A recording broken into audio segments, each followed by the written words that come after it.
Have you ever had a health insurance claim denied? If so, you are not alone, because according to a 2023 Kaiser Family Foundation consumer survey, 18% of insured adults said that during the previous year, their health insurance carrier refused to pay for services that they thought were covered. Okay. But a claim denial does not necessarily mean that you will ultimately have to pay for everything out of pocket, okay?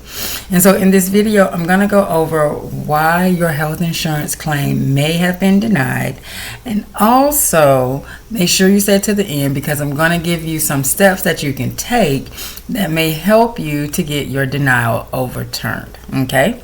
And so if you are new to me, to my channel, or to any of my content in social media land, my name is Katrice-Daniels. I am a licensed health and life insurance broker, and I help African Americans navigate their health and life insurance options, and then enroll into the best comprehensive coverage that will cover their health needs and that is within their budget. Okay, I am also the founder of Insure Black America and principal agent at the K. Daniels Insurance Agency. And the mission of the K. Daniels Insurance Agency is to close the coverage gap in insurance for African Americans. Okay, and so let's go ahead, let's jump right into it. Okay. And so here are a few reasons why your health claim may have been denied. Okay. Now you got to understand that not all health insurance plans are created equal and that some will cover more services than others. Okay. Now, with that in mind, it is also important to understand that covered does not always mean paid for in full. Okay, and so here are some of the most common reasons why your plan may have denied your claim. Okay, so the first one is services that aren't covered. Okay, so it is important for you to understand what your plan does and does not cover before you have any major tests or procedures. Okay, now when I am working with clients and I go over the first, I do your health needs assessment. I ask you, are you going to be having any surgeries or any major things that's going to be coming up within the next year? Okay, because if you are, then I'm going to look for a plan that will cover those procedures. Okay, and so also I go over your summary of benefits with you so that you know exactly what is covered and what is not, and you also get a copy of that summary of benefits before you enroll so that you can look over it. Okay, now if you are not sure what a plan covers specifically, then you may want to call your plan ahead of time to find out if it's covered. Now, if you have an agent that you are working with, you can reach out to your agent. Your agent can look at your summary of benefits and let you know for sure if it will or won't be covered. Okay. Now, the next thing is services that are not considered medically necessary. Okay. Now, what you and your healthcare provider may consider medically necessary, okay, that doesn't mean that the health insurance plan will agree that it's necessary. Okay, and so your carrier may deny your claim unless it receives extra documentation that confirms that the test or procedure was medically necessary. And this one here is probably the biggest one that I see when people's claims are denied, because the insurance company does not believe that the procedure or the test is medically necessary. Okay. Now, the next one and another big one is out-of-network services. Okay. Now, if you have an HMO plan, okay, most HMO plans do not cover anything out of network except for emergency things. So like if you go to the emergency room, then stuff like that is covered. But if you have an HMO plan and the provider that you are seeing or the service that you are getting is at a is not contracted with the plan, then it will not be covered, okay, unless it says unless you have in your plan that says that it will be, you can do out of network. Now, I personally have not seen an HMO plan that covers out of network, which is the whole purpose of the HMO plan, is to keep it in network so that costs are lower. But if you receive care from an out of network provider or at an out of network situation, then you won't be covered. But if you receive care from an out-of-network provider at an in-network facility, or you receive care at an out-of-network facility in an emergency situation, then the No Surprises Act will protect you from unexpected medical bills in those situations, okay? The next one that I see, which is also another biggie, is services that require prior authorization. Okay, now this here is more so for people who have HMO plans where you have to keep everything in network and they require the prior authorization. So you and your provider must provide documentation to your plan that meets its coverage requirements and shows why the service is medically necessary. Now, if a provider performs a test or procedure before your insurance grants the approval, the plan may refuse to pay it. Okay, so you always want to make sure, if you have an HMO plan, that you get a prior authorization before you go and schedule and have any procedures or any tests or anything done. Okay. Because if not, they definitely have the right to refuse it because it wasn't authorized beforehand, so they will treat it like it's out of network and they'll just deny it. Okay. Now, services that require step therapy. Okay. This here mostly applies to your medications, okay? But if there is like a step plan, a step therapy that your plan has for certain services, then you will want to look into that, see what the step is for that, okay? But like I said, this is mostly for medications, okay? Now, medications are quite expensive, okay? And so this is why plans use step therapy to keep those costs down. Because step therapy requires that you try a least expensive treatment first before you move up a step to a more expensive treatment. And a plan may also require you to stay on one step for a certain period of time to show whether or not a treatment has been successful before you can move on to the next step. Okay. Now, if you do not follow this stepwise progression plan, then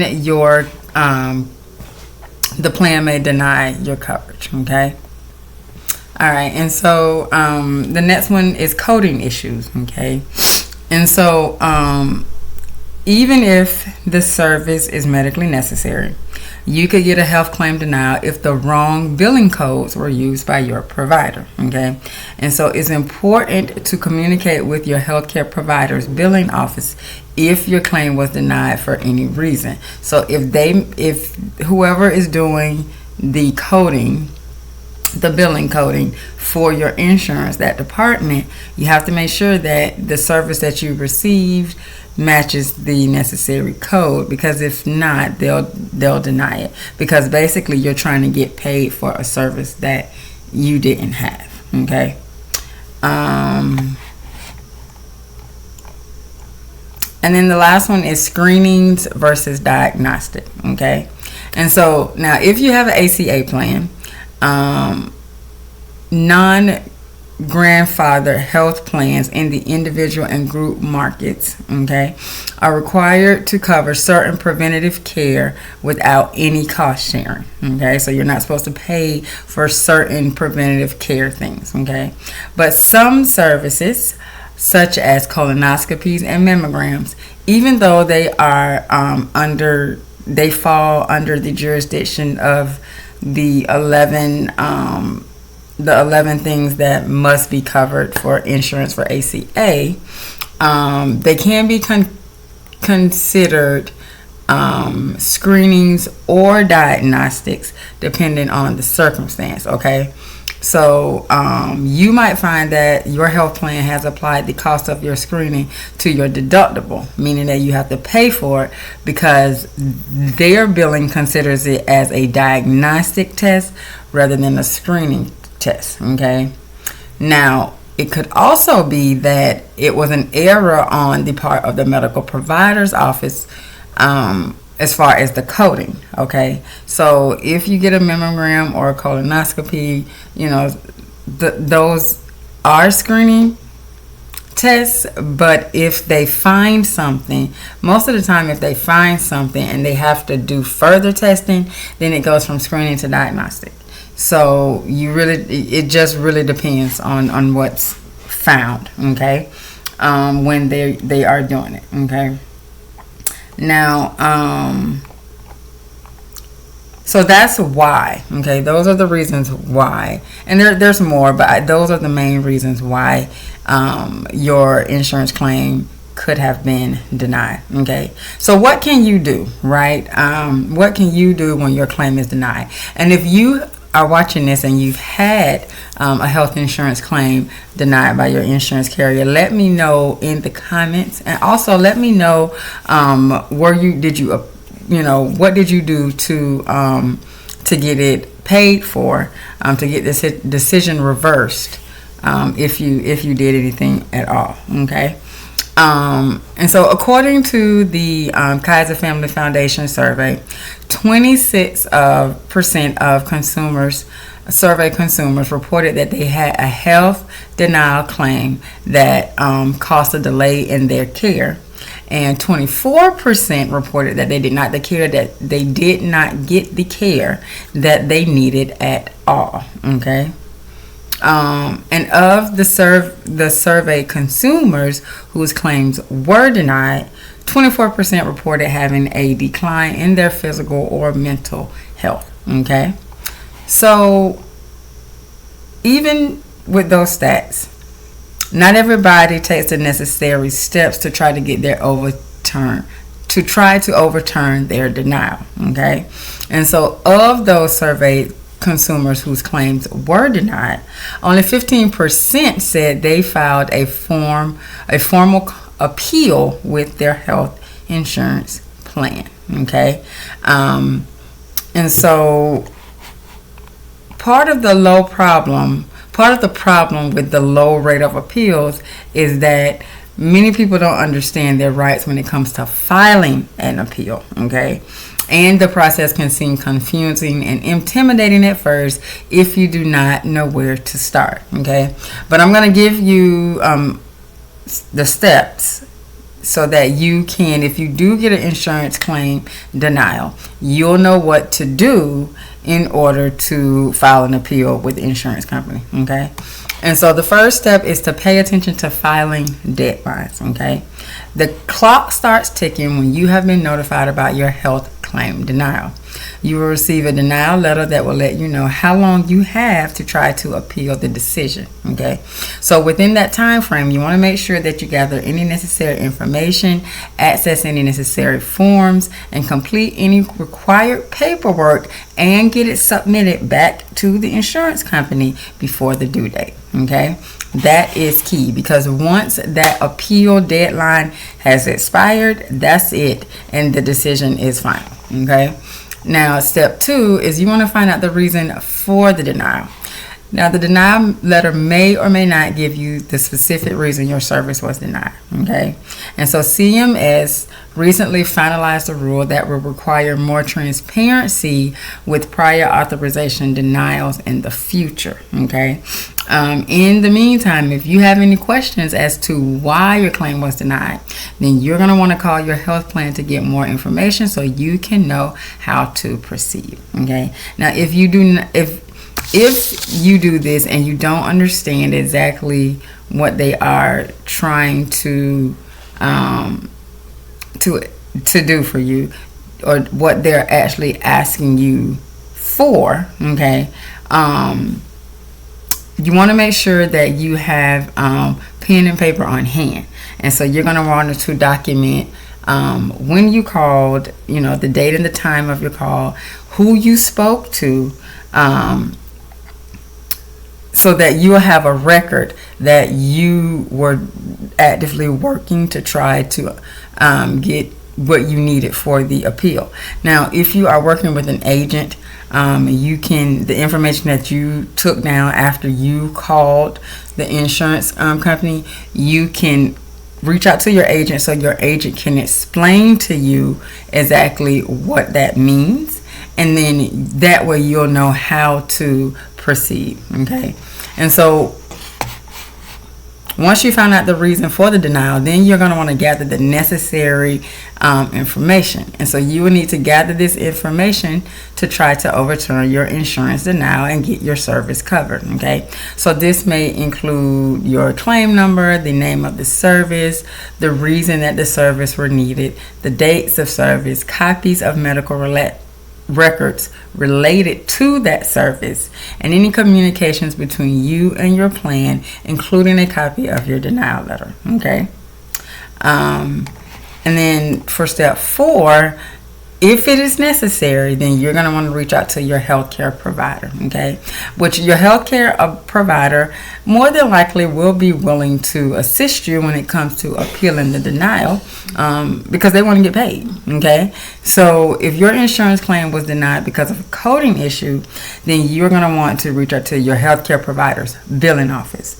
They may be able to change the medical or billing codes so that your service will be covered. Okay, now if your insurance claim was denied for medical reasons, you're going to want to reach out to your provider's office for your medical records, and you may even ask that they write a letter on your behalf that explains why the service was necessary. Okay, and then step 5 is to file an internal appeal with your health plan. Okay, and so when the ACA was passed in 2010, it guaranteed your right to appeal a health plan's decision.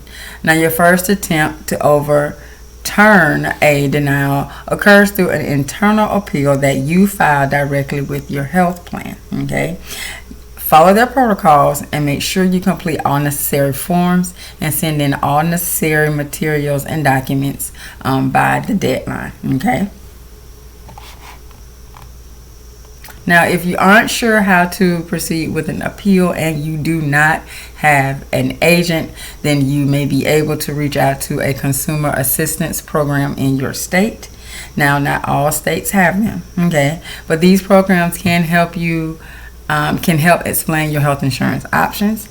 And if your plan is regulated by the state, meaning it's not a self-insured group plan, then you can also reach out to your state's insurance department for guidance as well. Okay, and so now the last step is that if your internal appeal is rejected, then you can file an external appeal. Okay, and so if your internal appeal is also denied, then the ACA gives you the right to proceed with an external appeal with a third party. Now, this party is known as an independent review organization, and it is not affiliated with your health plan. And so this allows for an independent review of your claim, and you must file the external appeal within 4 months, so that's 120 days, of your internal appeal decision. Now, the IRO decision would be the final decision in your case. Okay, and so now health insurance claims are denied every single day. And so, well, not the weekend because they're not open, but Monday through Friday. And so it's important that you understand your rights to an appeal so that you can get the care to which you are entitled. Okay. Now, if you have a private health insurance plan, then you are going to want to look at their appeal process and see what the process is for appeals. And your insurance agent, if you are working with one, should be able to do that for you. Okay. And if you're not working with one, then you're just going to want to call the company and find out what the appeal process is for denied claims. Okay. All right, and so that is what I have for you. If you have gotten, a health insurance claim denied, this is what you do. And so you follow these steps, and then you'll, to appeal and, go from there, okay? Because what I don't want is for you to just get a denial and then be like, oh my gosh, there's nothing I can do, and now I have to pay for this, because that is not true, okay?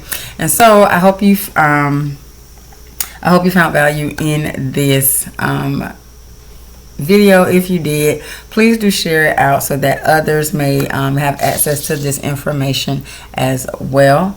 Now, if you are in need of health insurance or life insurance, and you are but you don't know where to start, two things. First thing is, get my before you enroll checklist. It has certain things that you need to be aware of, cautious of, when you start looking at health insurance, okay? And then also book an appointment with me. You can do it right at my link tree, same way you get my free gift to you, the checklist. And you can book an appointment with me. We'll do a complete health needs assessment, and then from that health needs assessment, I will make plan recommendations to you, the best plan recommendations that will cover your needs, but that also fit within your budget, okay? So you can go to my link tree, you can book that with me, and then we can get you all squared away, okay? And so until next time, stay healthy, and remember that together we can close the coverage gap in insurance for African Americans. Have a good one.